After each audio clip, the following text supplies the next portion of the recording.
Hallelujah. Praise the name of the Lord. Jesus Christ, King of Kings and Lord of Lords. Salamat Panginoon sa Kristo sa panibagong umaga.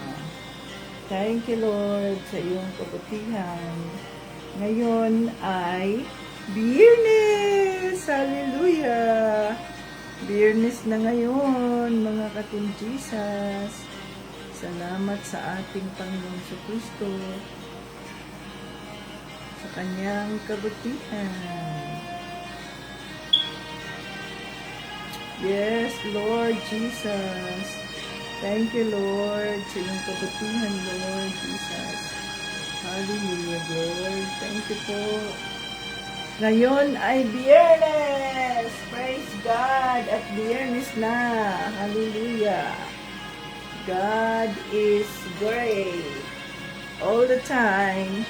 And all the time, God is great. Thank you, Jesus. Sa iyong kabutihan. Kami ay nakaraos. Biyernes na. Praise the Lord. Sa iyong kabutihan, Panginoong Jesucristo.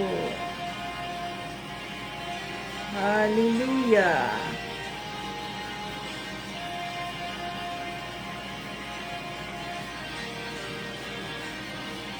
Praise God. He is good at all times. Salamat Panginoon sa Kristo sa iyong kabutihan. God is great. All the time, God is great. Ang batayan ng ating pananampalataya kay Panginoong Jesucristo. John 3:16. For God so loved the world that He gave His only begotten Son, that whosoever believe in Him will not perish but have everlasting life. Happy moments, praise God. Difficult moments, seek God. Quiet moments, worship God. Painful moments, trust God. Every moment, thank God. Hallelujah. Ito na, welcome dito sa ating live. Welcome dito sa ating live, Team Jesus School of Faith. Ngayon ay August 29, 2025. Salamat dyan sa inyong pag-message na mali ang aking live. Okay. So, nandito na tayo. To God be the glory. Team Jesus members, joiners, and Facebook viewers, and YouTube viewers. Thank you sa inyong pag-join sa araw na ito. God bless us all. Ito si Tita Vits, ang lingkod ng ating Panginoong Jesucristo. So ito ang ating Word of God sa araw na ito, John 14 verses 6. Jesus, the truth, the life. Jesus, the life, Jesus, the way, the truth, and the life. Si Panginoong Jesucristo lamang ang daan. Si Panginoong Jesucristo lamang ang katotohanan. Siya lamang ang daan. Yan. Daan, katotohanan, buhay. Kaya wala tayong ibang titingnan, wala tayong ibang idolohin, gawing idolo, kundi si Panginoong Jesucristo lamang, mga ka-Team Jesus. Hallelujah. So magpuri tayo sa ating Panginoong Jesucristo ngayon ang paghuling araw ng ating Bible study sa buwan ng Agosto, at kung kayo man ay naging consistent, ay congratulations sa inyong lahat. Puri tayo.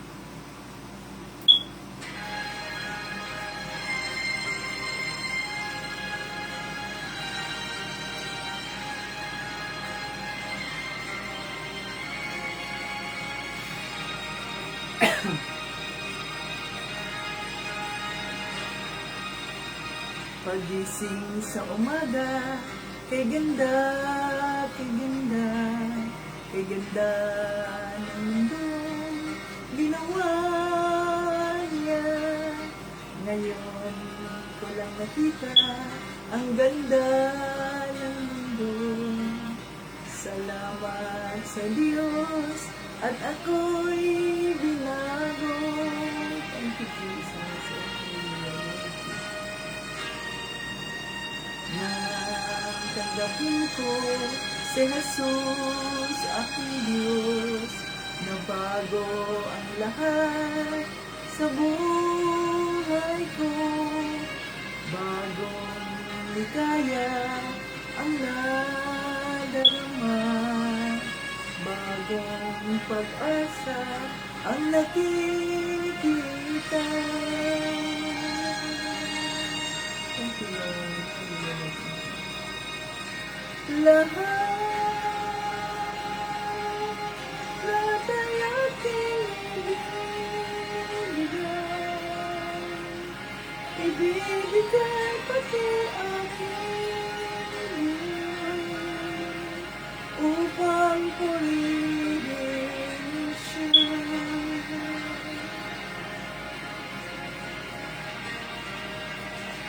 Lahat ay aking ibibigay pati aking upang purihin siya.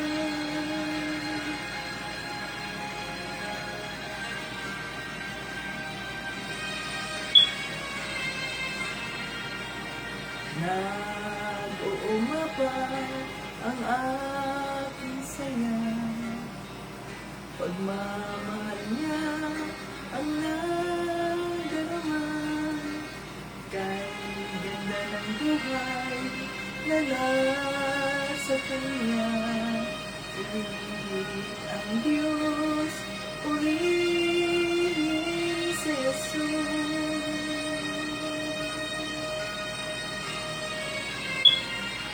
Lahat ay aking ibibigay pati aking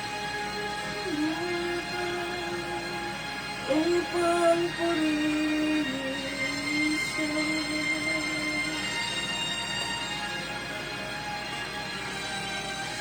Lahat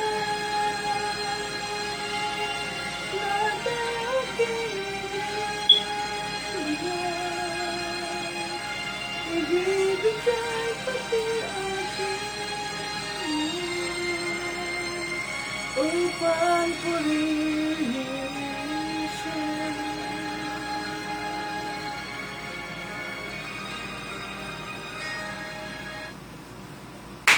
Woo! Hallelujah! Father God, Lord Jesus, Holy Spirit, maraming salamat po at kami ay nakaraos sa araw ng Sabado, Linggo, Lunes, Martes, Miyerkules, Huwebes, at ngayon ay Biyernes! Praise the Lord! Jesus Christ, King of Kings and Lord of Lords. So ngayon ay huling araw ng may pasok sa linggong ito, mga kating Jesus. Napakabuti ng ating Panginoong Jesucristo at tayo ay nandito pa rin, ligtas sa anumang kapahamakan, kaya nararapat lamang na tayo ay magpuri sa Kanya, magpasalamat sa Kanya, magpasalamat sa banal na Espiritu. Oh, hallelujah, banal na Espiritu. Maraming salamat po sa inyong paggabay sa amin, mag-iingat nyo sa amin, maging sa aming mga pamilya, at ang mga bilyonis na mga anghel ng Diyos, ng ating Panginoong Jesucristo, ang siyang nagbabantay sa atin 24/7. Praise the Lord Jesus Christ. Salamat po, Lord Jesus. Hallelujah. We praise you, we adore you. Ikaw lamang po ang daan, ikaw lamang po ang katotohanan, ikaw lamang po ang buhay. Kaya patuloy kaming patuloy naming itinataas at pinapakilala ang iyong pangalan, Panginoong Jesucristo, sa sanlibutan. Patuloy naming pinaniniwalaan ang iyong mga pangako sa aming mga buhay, Salamat po sa aming libreng kaligtasan. Oh, hallelujah, Jesus. We praise you and we adore you. Salamat sa iyong kabutihan, Panginoon. Napakabuti niyo po, Lord God Almighty. Hallelujah. Yes po, kami ay nagpapakumbaba sa trono ng iyong kaawaan. Maraming salamat at kami ay nakapag-live ulit ngayon na ikaw po ang magbigay ng maayos na internet connection upang walang interruptions ang iyong Bible study, ang live na ito, at maintindihan namin ang mensahe na nais mong iparating. Oh, hallelujah. Ito'y aming magamit, ito'y aming maging gabay sa bawat araw na kami ay humaharap sa mga pagsubok na dumarating sa mga buhay namin upang kami ay mas lalong mapatatag sa inyo, Panginoong Jesucristo. Oh, hallelujah, Jesus. You are so good and you are worthy of everything, Father. Nothing is impossible with you. Thank you so much, O Lord. Hallelujah, Jesus. King of kings and Lord of lords. Oh, hallelujah. Patawarin mo kami sa aming mga nagawang kasalanan, maging sa aming mga isipan, sa aming mga puso, sa aming mga ginagawa na hindi ka nais-nais sa iyong harapan. Lord, patawarin mo po kami, Panginoon Diyos.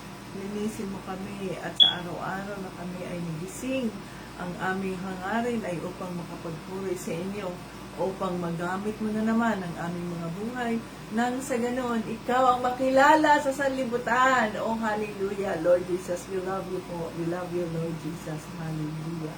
Thank you, Lord, sa kapatawaran ng aming mga kasalanan at maging kami rin po ay nagpapatawad sa mga taong nagkasala sa amin, sa mga taong nanira sa amin, nanlait sa amin, mga taong nanakit sa amin, nanloko sa amin, Panginoon. Maraming salamat sapagkat naniniwala kami, ikaw po ang kakatagpo ng mga taong ito at ikaw po ang gagawa ng paraan upang sila ay mailigtas at sila rin ay maging kasama namin sa pagpupuri sa inyo, Panginoong Hesus. Oh, hallelujah. Maraming salamat po.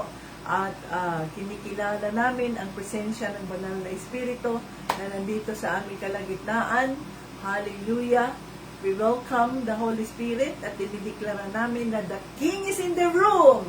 Kung sino man ang mga nandito ngayon, ang bawat isa po, ang bawat pamamahay na nandito ngayon, nagre-represent, dinideklara namin na ang iyong presensya, Panginoong Jesucristo, ang nasa kanilang mga pamamahay because you are a God, an omnipresence God. Kahit saan ikaw ay nandyan, kapag ikaw ay kinikilala, kapag ikaw ay ina-acknowledge, Panginoong Jesucristo. Oh, hallelujah. Yes, we welcome your Holy Spirit in our midst today. Hallelujah. Come, Holy Spirit, I need you now. I need your anointing, come in your power. I love you, Holy Spirit. You captivated my soul. And every day, I learn to love you more. Come, Holy Spirit, I need you now.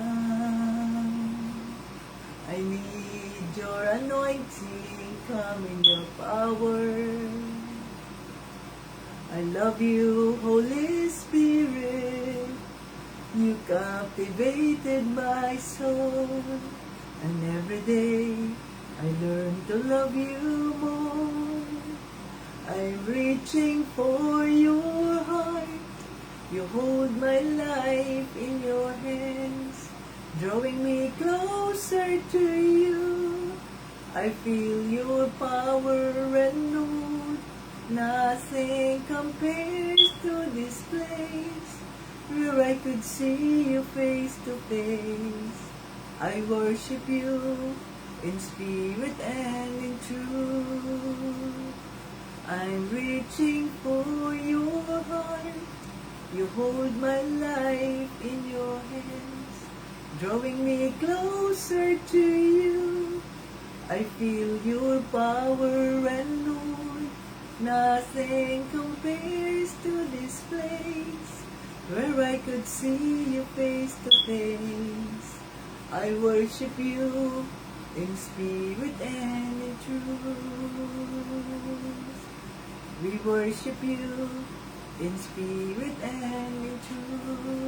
Hallelujah, Lord Jesus. Sinasama ka namin sa espiritu at sa katotohanan. Mangusap po kayo, Panginoon, sa ito. Ikaw ang Diyos na buhay at wala pong imposible sa inyo, Panginoon. Gabayan mo po kami, Lord. Hayaan mo po na maintindihan namin ang mensahe na ito parating. Dinideklara namin ang life na ito ay holy, sanctified by the blood of Jesus. At itago mo po ang iyong lingkod sa iyong cross, Panginoon sa Kristo, na hindi ako ang makikita, kundi ang makikita ang iyong kagalakan, ang iyong kabutihan, ang iyong pagmamahal, ang iyong pag-unawa, ang iyong kaawaan na walang hanggan, ang iyong mga pagpapalang siksik-liklig, umaapaw para sa iyong kapurihan. O hallelujah, maraming salamat po, Panginoon sa Kristo. Lahat ng ito ay aming hinihiling at pinasasalamatan sa pangalan ni Jesucristo at ang banal na Espiritu. Lahat ng papuri at parangal ay binabalik namin sa Diyos Ama. Amen! Jesus' name. Okay, mga ka-Jesus, magpatuloy tayo sa ating mga gagawin. Asa na ang inyong mga Biblia? So, welcome dito sa ating live na saan na ang iba. Okay. Dito tayo tapos na tayo sa tularan ninyo si Kristo. So, si Panginoong Jesucristo ang ating modelo, mga katingisas. Wala tayong ibang titingnan, kundi si Panginoong Jesucristo lamang. To God be the glory. Hallelujah. At congratulations sa ating lahat na tayo ay God willing ay maraos natin ang buwan ng Agosto at ang ating prayer and fasting. Kaya mag-prayer and fasting na naman tayo, mga katinjisas, para sa buwan ng September, at isama natin sa ating prayer ang ating pamahalaan, no? Ang ating mga government officials, at maniwala tayong ang Diyos ang gagalaw sa kanilang mga buhay, maging sa ating bansang Pilipinas. Ayan, siya ang ating pag-asa. Okay, so si Panginoong Jesucristo lamang ang ating tularan, dahil tandaan natin tayo ay mga tupang ligaw, subalit nabigyan ng pagkakataon upang muling maibalik sa presensya ng ating Panginoong Diyos Ama. Hallelujah. So, dito tayo, mga katinjisas, nandito na tayo sa chapter 3 ng unang Pedro. 1 Peter. Chapter 3 na tayo, mga katinjisas. Yan ay nasa verses 1 to 7. Wow. 1 to 7 lang tayo, mga katinjisas. 8, 29, 25. Okay. Sa mga mag-asawa, kayong mga babae, ito na naman sa mga mag-asawa, kayong mga babae, magpasakop kayo sa asawa ninyo, upang kung ang asawa ninyo'y hindi pa naniniwala sa salita ng Diyos, maaaring madala nyo sila sa Panginoon sa pamamagitan ng mabuti ninyong pag-uugali kahit na hindi kayo magsalita. Sapagkat nakikita nilang may takot kayo sa Diyos at malinis ang pamumuhay ninyo. Kung gusto ninyong maging maganda, huwag sa panlabas lang tulad ng pag-aayos ng buhok na nilalagyan ng mahahaling alahas at pagsusuot ng mamahaling damit. Sa halip, pagandahin ninyo ang inyong kalooban, ang mabuting pag-uugali na hindi nagbabago, maging mahinhin kayo at maging mabait. Ito ang mahalaga sa paningin ng Diyos. At ito ang ginagawa ng mga babaeng banal noong unang panahon. Napakaganda o nagpaganda sila sa pamamagitan ng pagpasakop nila sa kanilang asawa. Katulad ni Sarah Sinunod niya si Abraham at tinawag pa niyang Panginoon. Mga anak na kayo ni Sarah, kaya dapat matuwid ang ginagawa niyo at huwag kayong matakot sa kahit anuman. Kayo namang mga lalaki, pakisamahan ninyong mabuti ang inyong asawa, dahil ito ang nararapat bilang isang Kristiyano. Igalang niyo sila bilang mga babaeng mas mahina kaysa sa inyo, dahil binigyan din sila ng Diyos ng buhay na walang hanggan katulad ninyo. Kapag ginawa niyo ito, sasagutin ng Diyos ang mga panalangin ninyo. Hallelujah! Maraming salamat po, Banal Espiritu, sa iyong mga salita. Tulungan mo kami na maintindihan namin ang mensaheng nais mong iparating, at ito'y aming maging gabay sa bawat araw na kami ay patuloy na nananampalataya at nilalakaran ang aming pananampalataya ay Panginoon sa Kristo. In Jesus' name, Amen. Okay. So, dito na tayo sa mensahe ng ating Panginoong Jesucristo sa mga mag-asawa. So, sino ngayon dito ang may mga mag-asawa, may mga asawang babae, may mga asawang lalaki?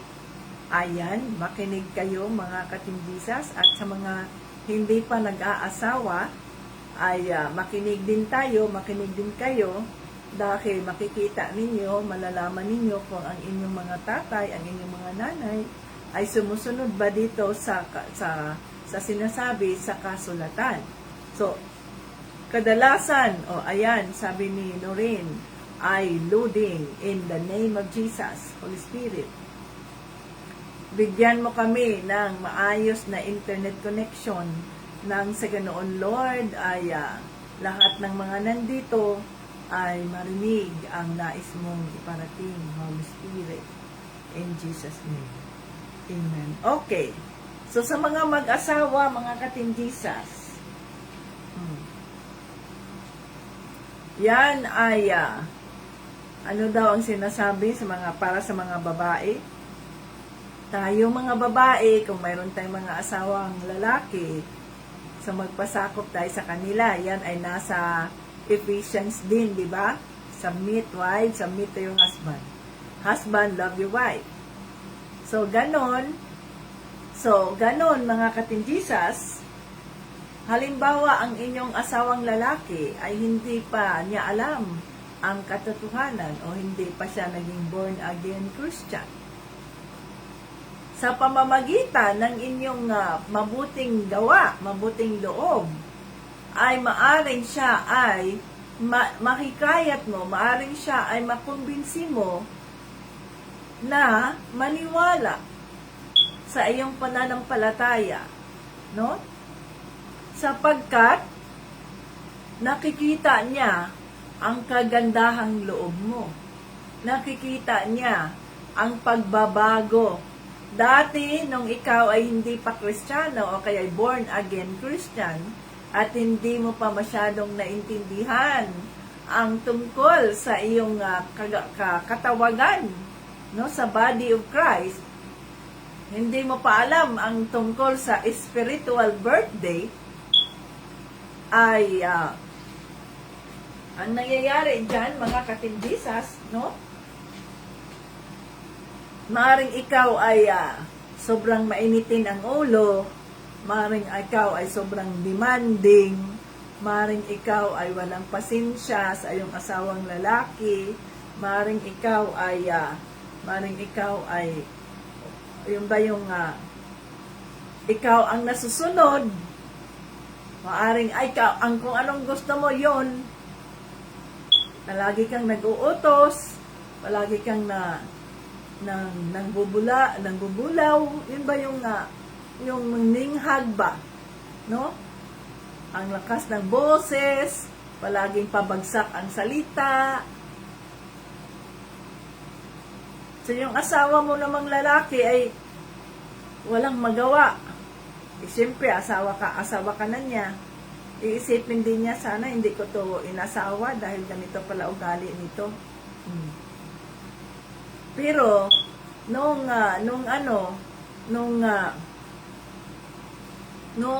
sabihin natin, nung ikaw ay kinonvict na ng Holy Spirit, nung ikaw ay binago ng banal na Espiritu, natutunan mo ang katotohanan.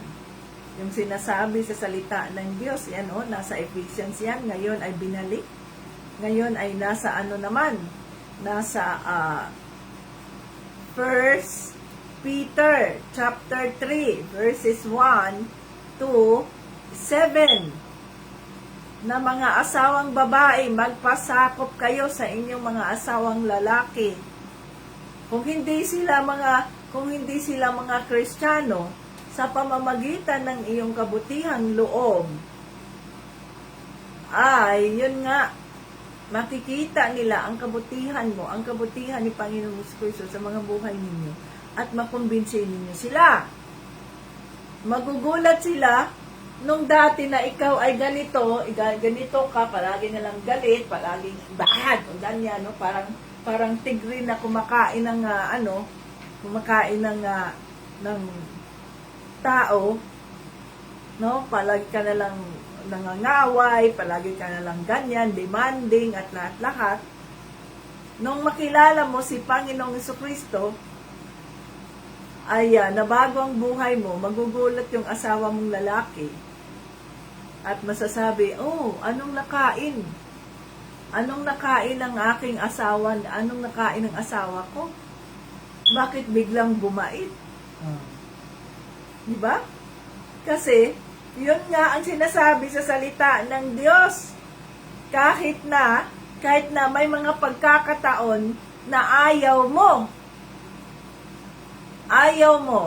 na mag-submit doon sa asawa mong lalaki dahil iniisip mo, mas ako ang may alam. Ako nakakaalam nito. Ganito, ganyan. Subalit nakalagay diyan sa salita ng Diyos na magpasakop tayo at hindi na lang magsalita, no? Manahimik. At sa pamamagitan ng ating kilo, sa pamamagitan ng ating gawa, ay makikita niya ang kaibahan ng mga buhay natin. Bakit ganito ang asawa ko? Bakit ganyan? Anong ginagawa niya? Nawawala na yung inis niya, nawawala na yung galit niya, palagi na lang masiyahin, puno ng galak ang mukha, nakangiti, ganyan, no? May galak ang mukha, kahit may mga problema, dati, ganyan, dakdak ng dakdak ang bibig.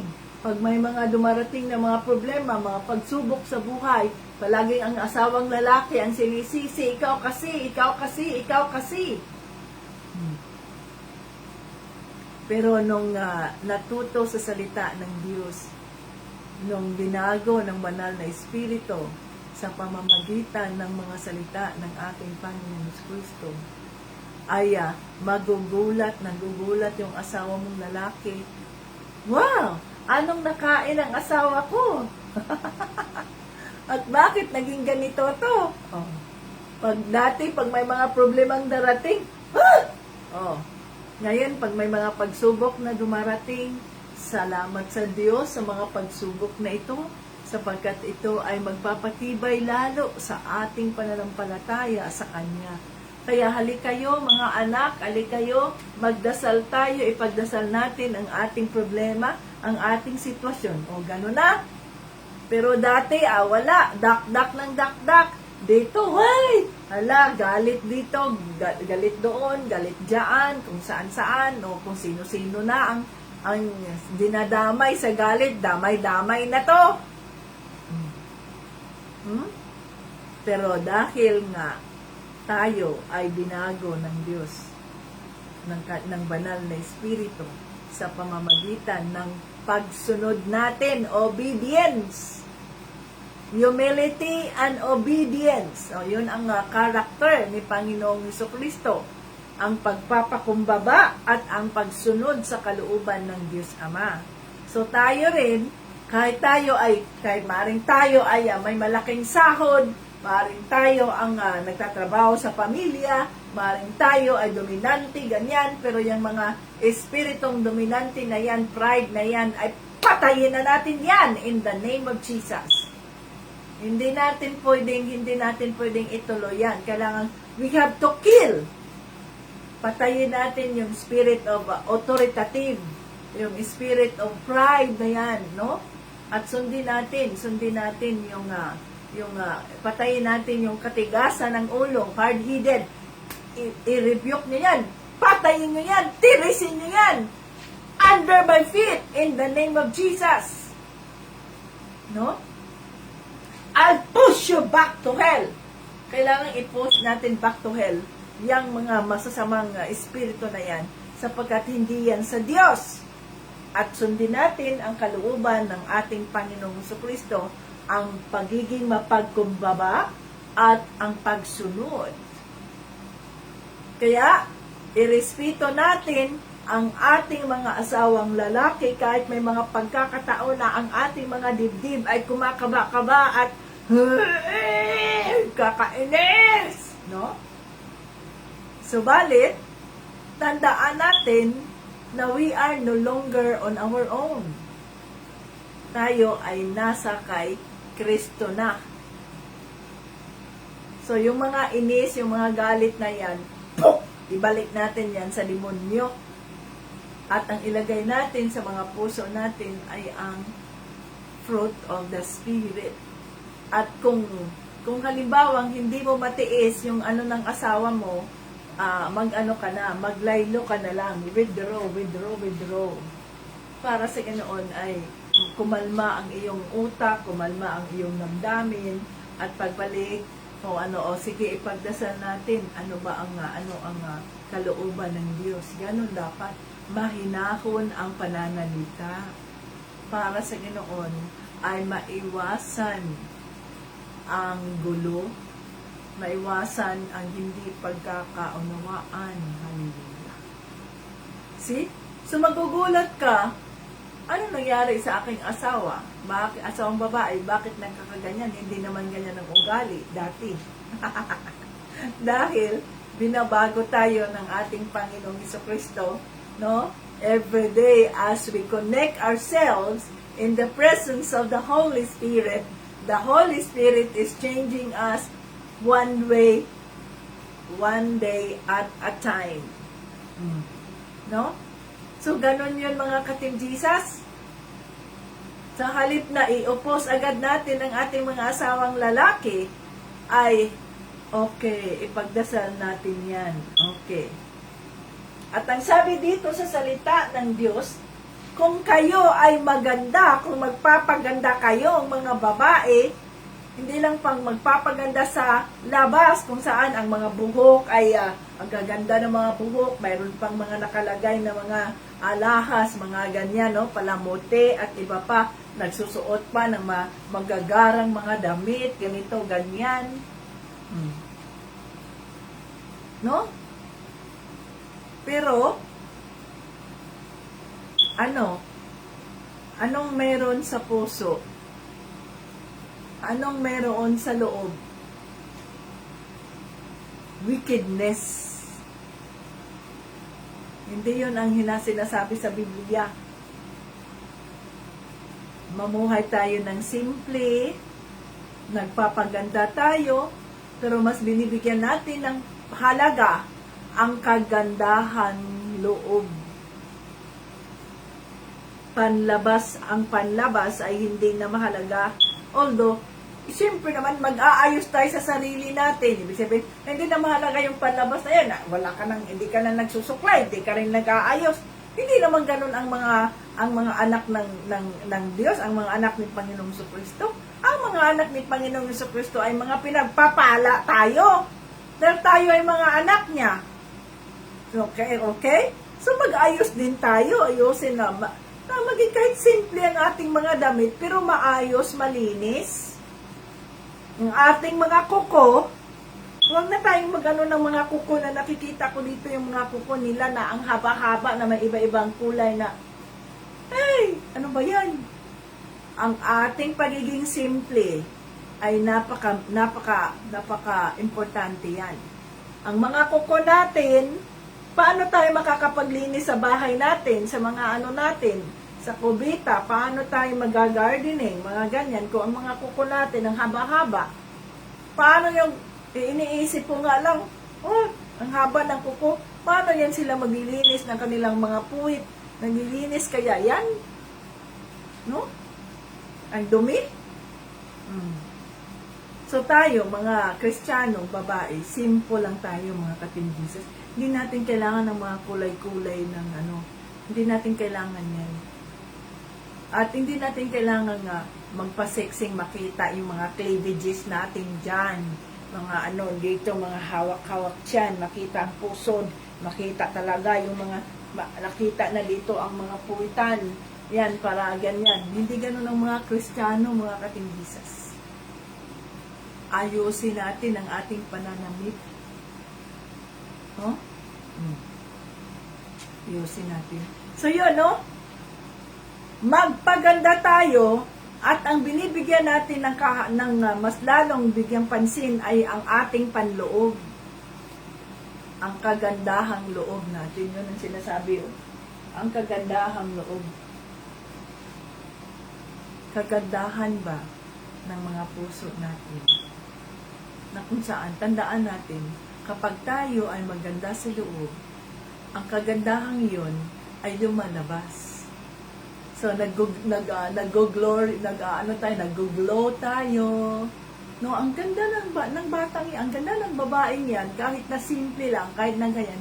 Bakit? Kasi nakikita nila ang kagandahang loob natin na lumalabas. Yan ang glory of the Lord Jesus Christ na nasa atin, mga katindisas.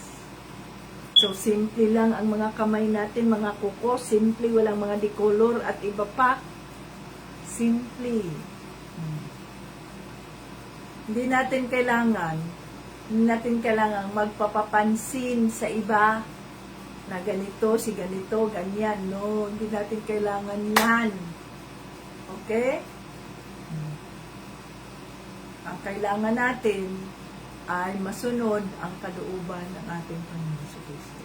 Hindi natin kailangan magpapapansin sa social media sapagkat mga anak tayo ng Diyos, hindi natin kailangan yung mga yan na mapansin tayo. Ang importante, mapansin tayo ng ating Panginoong Jesucristo. Yan. Paano ba tayo mapansin ni Panginoong Jesucristo?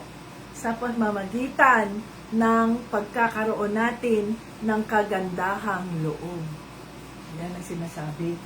At sabi dito, mga lalaki, yan ay nasa 7. Alam nyo, akala nyo siguro mga lalaki, kami lang mga babae.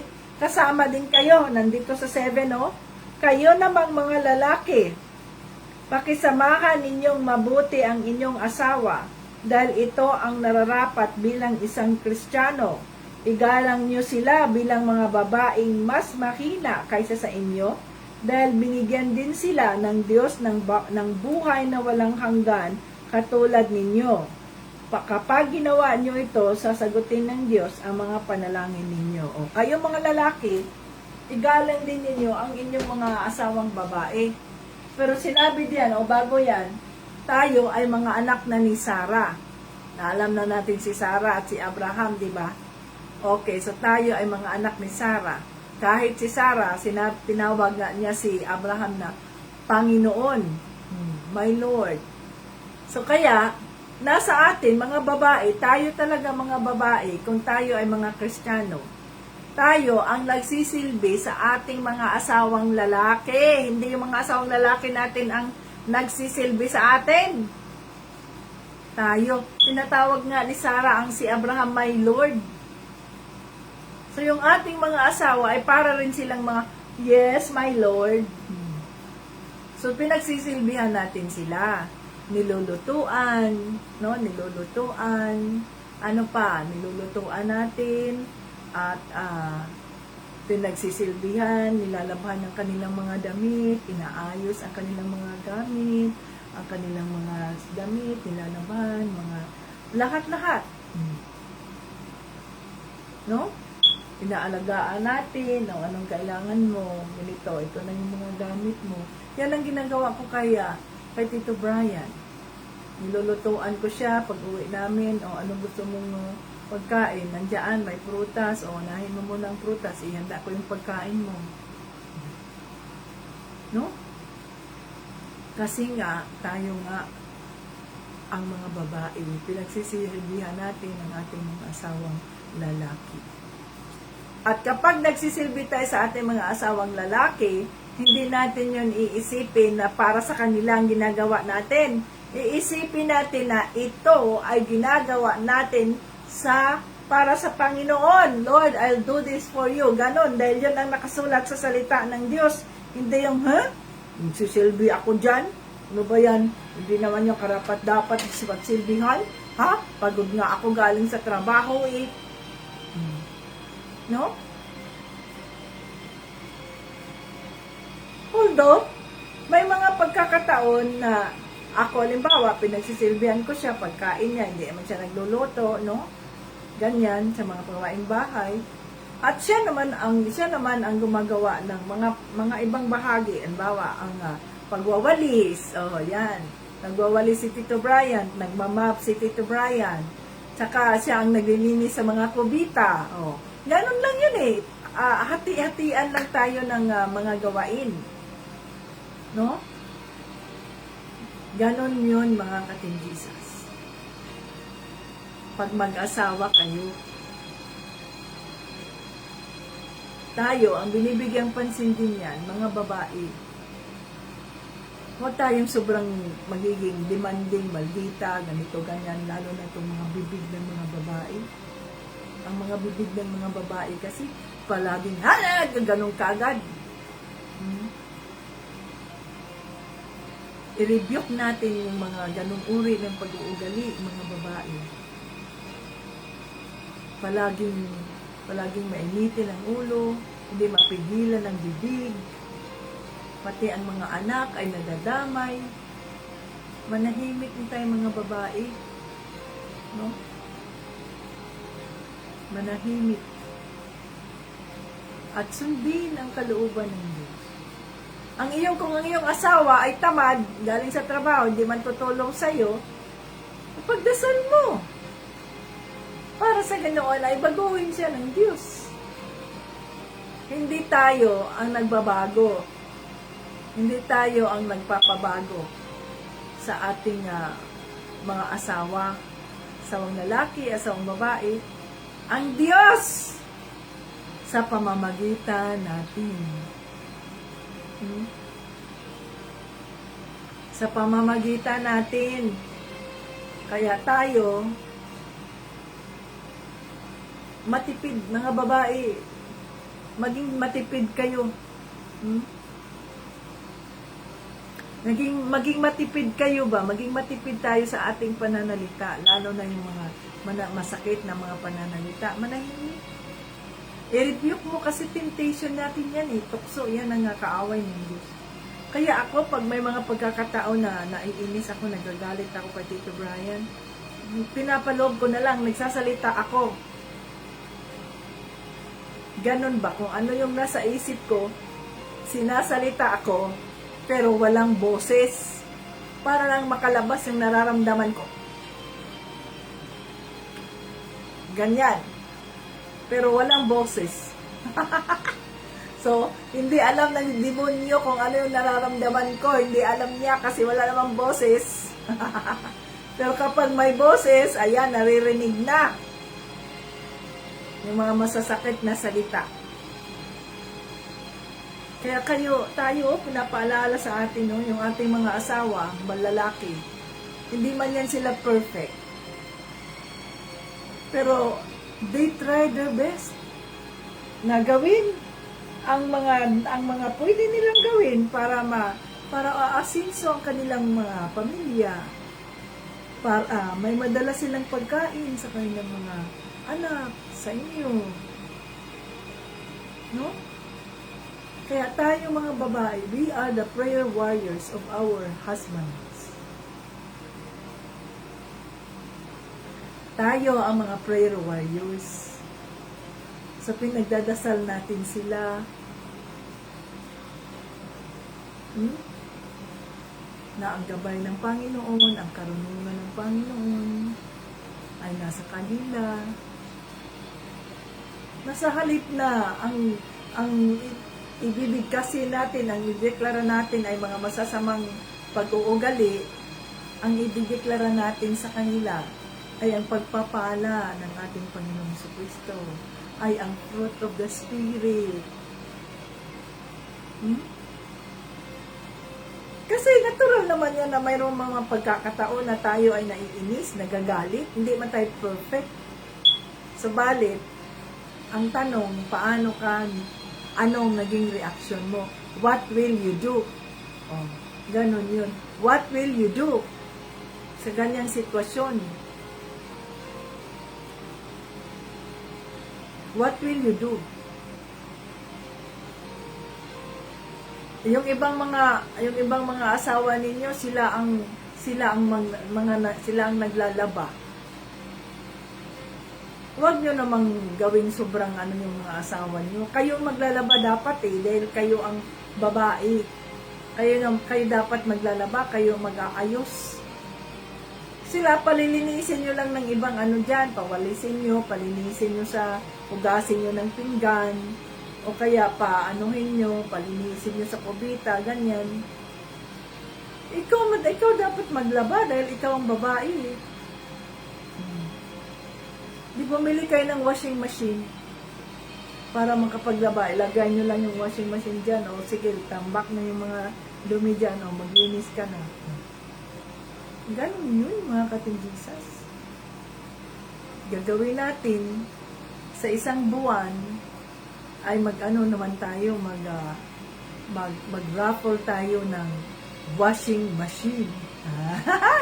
Magkano ba yung washing machine? Para sa ganoon ay magkaroon tayo ng raffle ng washing machine. Sino ang mga walang washing machine? So ayan, ilagay niyo lang diyan yung inyong mga dumi sa washing machine. Para sa ganoon ay mag-washi-washi na lang kayo dyan. O, diba? Ayaw namin ng washing machine kasi may sapa naman kami. Kawawa naman yung sapa, puno na ng sabon. Mamamatay naman yung mga isda doon dahil napuno na ng sabon dahil sa ating pollution. No?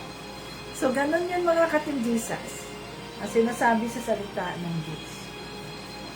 Tayong mga babae, magpasakop tayo sa ating mga asawang lalaki. Mas bigyan natin ng pansin ang kagandahang loob kaysa sa kagandahang panlabas. No? At mag-ayos tayo ng sarili natin na yung modest ba tayo ba rin? Simple, decente, ganun ba? No? Mga katinjisas. Yung asawang lalaki naman, igalang ninyo ang inyong mga asawang babae bilang mas mahina sa inyo. Sapagkat mahina naman kami, no? Mahina naman ang mga lalaki, mahina ang mga babae. Ang mga lalaki nga, kaya nga sila ang nasa otoridad natin dahil tayo ay itinuturing na mga mahihina. Dahil nga, galing tayo sa gusok, di ba, sa rib ni Adan. So, hindi tayo nakikipagpantay sa mga lalaki, mga katinjisas. Pag tayo ay mga Kristiyano, hindi natin sinasabing, pantay-pantay ang karapatan natin, mga babae at mga lalaki, no? We don't acknowledge that. Ng pantay-pantay na karapatan, no? Ang pantay-pantay na karapatan ng lalaki at ng babae ay sa mundo yan. Kung tayo ay mga Kristiyano, hindi pantay ang ating karapatan pag tayo mga Kristiyano. Si Panginoong Jesucristo, ang ating asawang lalaki, ang asawang babae, at ang mga anak, yan ang structure sa pagiging Kristiyano. Hindi pantay ang otoridad Hindi pantay ang karapatan. No. No? Hindi. Hindi pantay. Kung kayo, at pag sinabi nyo, oh, karapatan ko rin naman to, karapatan mo rin yan. No. Hindi ganun sa Kristyanismo. Sa Kristyanismo, tayo ay itinuring na mas mahina. Mas mahina tayo, mga katinjisas, mga babae. Kaya hindi pantay ang karapatan natin. Bakit? Kasi nga, we submit ourselves to our husbands. We submit ourselves to our husbands. So, paano naging pantay ang karapatan dyan? If we submit ourselves to our husbands, and our husbands respect your wives, o hindi man sinabi sa salita ng Diyos, husband, submit to your wives. Hindi man sinabi, husbands, respect, love your wives, o ganun man. So, hindi pantay ang karapatan. Panginoong Kristo, ang ating mga asawang lalaki, tayo, mga anak. Ganon ang istruktura. Kaya tayo nagkakaroon ng pride, ang mga babae, kasi mga Gabriela silang daw tayo. Ay, ang Gabriela silang, mga babaeng ganyan. Pantay-pantay tayo ng karapatan. Ganyan, sa mundo yan, mga katinjisas, hindi yan sa pagiging Kristiyano. Hindi pantay ang ating karapatan at ang ating rights, autoridad, no? We submit, wives, submit to your husband. Ang husband natin, ang ating autoridad. Kaya nga, tayo, pinagdadasal natin ang ating mga asawang lalaki. No, pinagdadasal natin sila para sa ganoon ay sila ay palakasin ng Diyos, sila ay bibigyan ng wisdom at karunungan ng Panginoong Jesucristo para pamahalaan niya ng maayos ang pamamahay natin. Kasi hindi tayo mga babae ang namamahala sa pamamahay natin, ang mga lalaki. Hindi tayo ang nagdidesisyon para sa ating pamamahay. Ang mga lalaki ang ating otoridad. At tayong mga babae ang sumusuporta sa kanila. Okay, ano ang desisyon mo pa tungkol dito?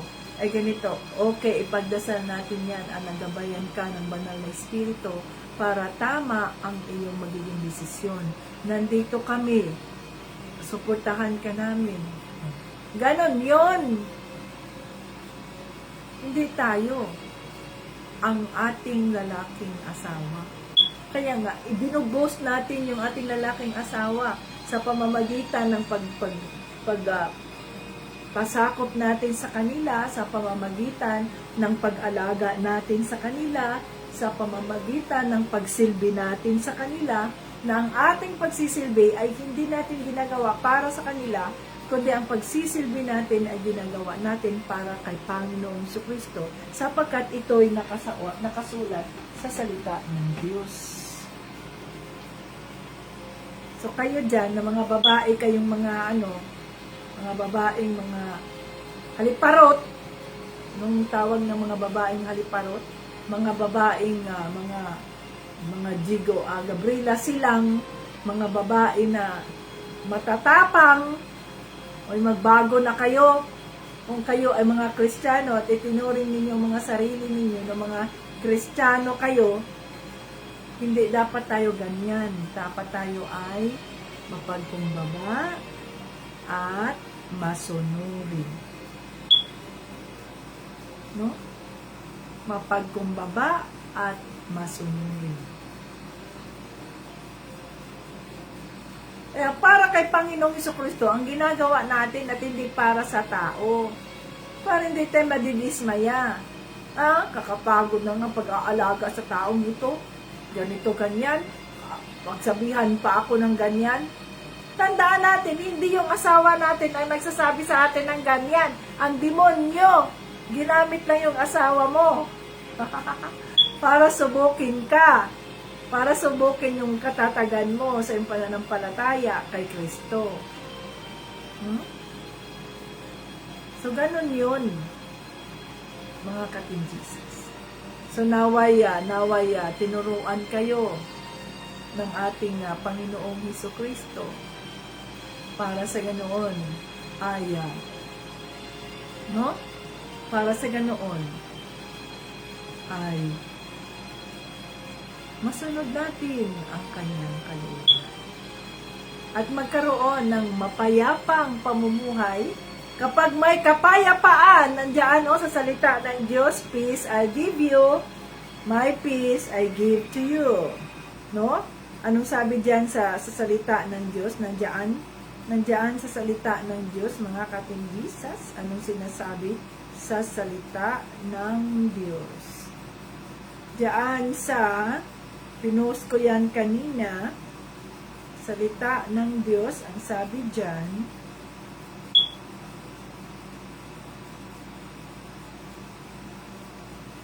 peace I live with you, my peace I give you.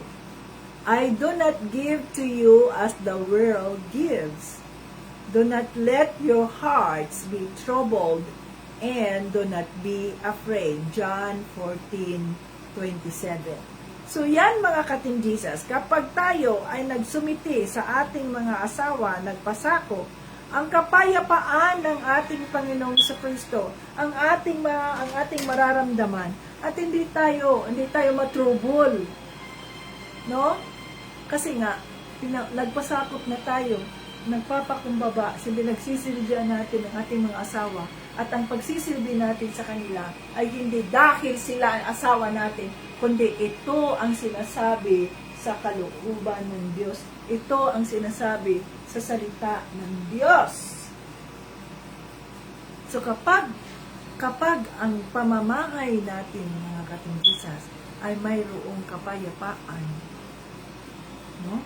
Mayroong pag-uunawaan, mayroong pagmamahalan, pumapasok ang maraming mga pagpapala, bumubuhos ang maraming mga pagpapala, mga ka-Team Jesus. Bumubuhos. Kaya piliin natin na magpakumbaba at maging masunurin sa kalooban ng ating Panginoong Jesucristo at sa ating mga asawang mga. Hallelujah! Pero mga lalaking asawa, huwag naman kayong maging mayabang. At sasabihin ninyo, hindi ka sumunod ayon sa salita ng Diyos, kailangan ka magpasakop sa akin. Hindi. Ang sabi din dito, mga lalaki, irespeto ninyo ang inyong mga asawang babae. Igalang ninyo sila dahil sila ay mas mahina. Sila rin ay binigyan ng Diyos ng buhay na walang hanggan na kagaya sa iyo. Kaya kung susundin mo yan, mga lalaki, sasagutin ng Diyos ang iyong mga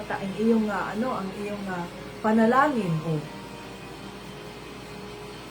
So, irespeto rin ninyo ang inyong mga asawang babae. Igalang din ninyo. Kilalanin din ninyo. I-acknowledge din ninyo. Pag inaalagaan kayo, pag pinagsisilbihan kayo, mga lalaki, pasalamatan nyo naman ang inyong mga asawa. Thank you. Oh yes, thank you, mahal ko. Ang sabi ni Tito Brian. Oh, thank you, mahal ko. Asa na yung aking nandito na, yan na. Oh, thank you, mahal ko. Kaya pag weekend, pag ganyan, siya naman, saan mo gustong kumain? Saan mo gustong pumunta? Ganito, ganyan. Kasi yan ang way of appreciation din nila sa atin na pinagsilbihan din natin sila. Ganun lang yun eh. So, ang appreciation din ng mga lalaki sa atin ay tulungan tayo. O mama, pagod ka na, ako naman dyan. Ako na mag-ano nito. Yan din ang way of appreciation ng mga asawang lalaki sa kanilang mga asawang babae. No? Sila mismo ang kusang tumutulong sa atin. Sila mismo ang kusang nagpapakita ng kabutihang loob din. Dahil way of appreciation nila yun. Kayo mga lalaki, magpasalamat din kayo sa mga asawa ninyong babae. Okay? So, sino-sino sa atin ngayon ang na-review? At sino-sino sa atin ngayon ang na-confirm na tama ang inyong mga ginagawa? Oh, kayo bang mga single dyan? Ang inyong bang mga nanay ay nagpapasakop sa inyong mga tatay? Ang inyong bang mga tatay ay minamahal ang inyong mga nanay at nire-respeto? Oh, ganon din yun, maoobserbahan ninyo yan. At kung hindi sila ganoon, mga katinjisas, ipagdasal ninyo sila. I-post ko na pala yung ano natin, yung mga magulang na nagpapasalamat ka sa inyong mga magulang. No? Tungkol sa inyong buhay. Post na natin yun para masama natin sa month of August. Hallelujah! Malapit nang matapos ang buwan ng Agosto. Thank you, Jesus, the Lord willing. Panginoon, praise your name. Father God, patawarin mo kami, Lord. Kung may mga pagkakataon na kami po ay naging dominante, mga babaeng asawa, naging dominante, magalitin, madaling mainis, kulang ng pasensya. Lord, patawarin mo po kami, Panginoon Diyos. May mga pagkakataon, Lord, na nakalimutan namin ang iyong mga salita, na kami dapat, mga babaeng asawa, ay magpasakop sa aming mga asawang lalaki, at sundin kung ano naman ang kalooban ng Panginoon sa Kristo. Thank you, Lord, sa rebuke. Thank you, Lord, sa pagpapaalala sa aming banal na Espiritu, na kami po ay magpapasakop, kami po ay magpapakumbaba, kami po ay maging masunurin, Panginoon. Nang sa ganoon, kung ang aming mga asawang lalaki ay hindi pa nakatagpo sa iyo, ay hindi pa nakakilala sa iyo ng lubusan, ay sa pamamagitan ng aming mga buhay, ay makikilala kanila, Panginoon. Yes, Lord. Thank you, Lord. Itong aming mga kapatid ngayon, ng kanilang mga asawa, ay hindi pa kasama nila dito sa ministry mo, Panginoong Kristo. Yes, Lord.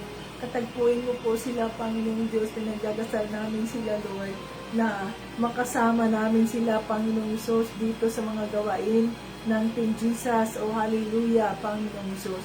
Maging aktibo sila, Lord, at sila po ay maging in the authority, Panginoon, na kung saan ikaw ang kanilang maging gabay, Panginoon Kristo. O hallelujah. Tinataas namin sa inyo ang aming mga asawang lalaki, Panginoong Diyos. Ikaw po ang gagabay sa kanila. Ikaw po ang magpapatatag sa kanila. Ikaw po ang magbibigay sa kanila ng karunungan, ng kalakasan ng pangangatawan, O Lord, na magpapatuloy sila, Lord God, sa kanilang mga katawagan. At ikaw ay hindi kanila kakalimutan, Panginoon Kristo, na ikaw po, Panginoon Diyos, ang mangunguna sa kanilang mga buhay, Lord.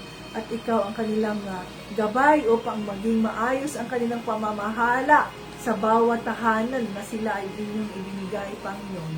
O hallelujah, na ikaw po ang gagabay ng bawat ama, ng bawat asawang lalaki, ng mga pamilyang nandito sa iyong ministry, Panginoon Jesus. O hallelujah. Salamat, Lord, sa aming mga asawang lalaki, Panginoong Diyos, na patuloy mo po silang ingatan at alagaan, Lord, at gamitin mo ang aming mga buhay upang sa ganun, kami rin po ay makapag-iingat, makapag-alaga sa kanila, mapagsilbihan sila na ang gagawin namin ito ay hindi para sa kanila, kundi para sa iyo, Panginoong Kristo. O hallelujah, salamat, Lord Jesus. Tulungan mo rin ang mga asawang lalaki na hindi nila makalimutan, Lord, na i-appreciate ang kanilang mga asawang babae sa kabutihang loob na mayroon ng mga ito, na hindi nila makalimutan igalang, irespeto din ang opinion ng kanilang mga asawa at i-acknowledge ang kanilang mga asawang lalaki.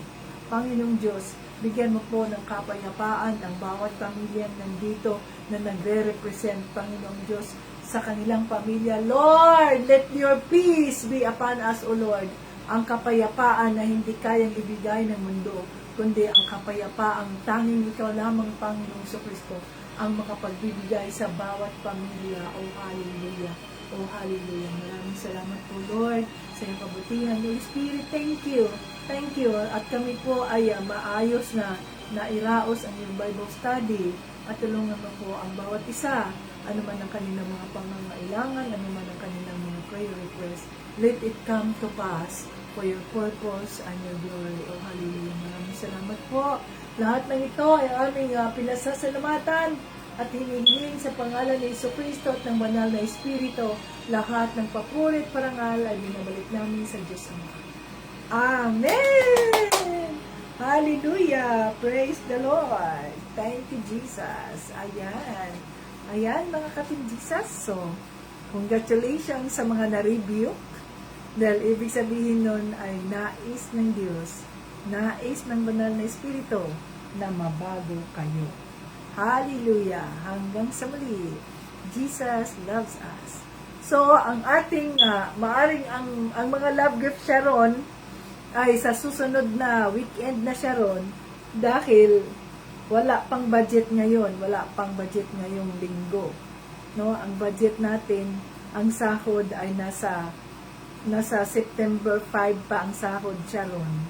So yan ay, kaya ayusin na natin yung mga dapat nating ayusin sa buwan ng Agosto para sa ganoon ay may ano na natin kaagad, no? Before 5, kung nandiyan na ang pang blessing ng Diyos, ay maipadala na natin. To God be the glory. The Lord willing. So hanggang sa muli, Jesus loves us and to God be the glory at nakaraos tayo sa buwan ng Agosto, yung ating Bible study at ano pa man. O maglaro tayo mga ka-Team Jesus. Ang ating laro ay gawin natin sa September 1. Ano ba yung September 1? What is September 1? When is September 1 di ay? September 1 is Monday. So yan ay Sunday dito sa akin. Tingnan natin, 29:30. Sunday ang ating laro. So sa YouTube tayo maglaro mga ka-Team Jesus.